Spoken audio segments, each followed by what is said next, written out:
Hello friends, welcome to Sumo vlogs. ఈరోజు మనం మట్టి పాత్రలో టమాటో రసం చేసుకుందామండి. దీనికి స్టవ్ వెలిగించుకొని దాని మీద ఒక మట్టి పాత్ర పెట్టుకొని దాంట్లో ఆయిల్ వేసుకొని బాగా హీట్ అవ్వాలి. ఇది బాగా హీట్ అయ్యాక దీంట్లో మనం కొంచెం పోపు దినుసులు, తెల్లుల్లిపాయి, ఆనియన్స్, కరివేపాకు వేసుకోవాలి.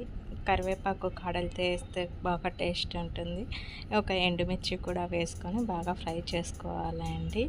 ఇది బాగా కొంచెం ఫ్రై అయ్యాక దీంట్లో ముందుగా కట్ చేసుకున్న టమాటోస్ వేసుకోవాలి. ఈ టమాటోస్ కూడా బాగా మగ్గాలి, ఆయిల్లోనే బాగా మగ్గిపోవాలి అండి. ఈ మగ్గే లోపల ఇంకొక ప్యాన్లో మనము మిరియాలు, జీలకర్ర తీసుకొని డ్రై రోస్ట్ చేసుకుందాము. కొంచెం సాల్ట్ వేస్తే టమాటోస్ తొందరగా మగ్గుతాయి. క్యాప్ పెట్టేసేసి ఇప్పుడు డ్రై రోస్ట్ చేసుకున్నాం కదా మనం జీలకర్ర, మిరియాలు, అవి ఒక రోల్లోకి తీసుకునేసి బాగా పౌడర్ చేసుకుందాము. ఈ పౌడర్ చేసుకునే లోపల కొంచెం చింతపండు తీసుకొని వాటర్ వేసుకొని నానబెట్టుకోవాలి.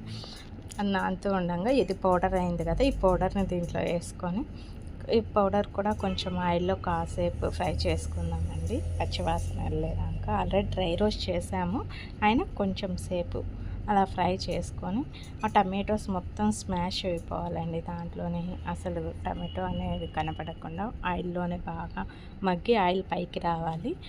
కొంచెం క్లీన్ చేసుకొని కట్ చేసుకున్న కొత్తిమీర వేసుకుందాం, కొద్దిగా మగ్గనిచ్చుకొని. ఇప్పుడు దీంట్లో మనం కొంచెం ధనియా పౌడర్, కొంచెం ఎండుమిర్చి పౌడర్ వేసుకొని, ఇప్పుడు ముందుగా చింతపండు నానబెట్టుకున్నాం కదా, అది జ్యూస్ చేసుకొని ఆ చింతపండు జ్యూస్ కూడా దీంట్లో వేసుకున్నాము. ఇప్పుడు బాగా మిక్స్ చేసుకోవాలి. ఇది బాగా మిక్స్ అయ్యాక తగినంత వాటర్ వేసుకొని కొత్తిమీర వేసుకున్నాము. అంతే, సింపుల్. ఇది కొంచెం ఒక బాయిల్ రావాలండి, ఒక పొంగు వచ్చిందాక ఉన్నించుకోవాలి.